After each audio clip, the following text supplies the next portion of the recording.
যে বান্দা আমি রবের সামনে হাসরে দাঁড়াতে ভয় করবে, এই ভয় অন্তরে রাখবে, একদিন রবের সামনে দাঁড়াতে হবে আমাকে।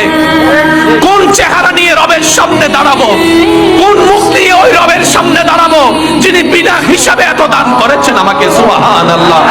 আমি কোন মুখ নিয়ে আমার রবের সামনে দাঁড়াবো যিনি আমার হাজার গুনাহ জানার পরও গোপন করে রেখেছেন। সুবহানাল্লাহ।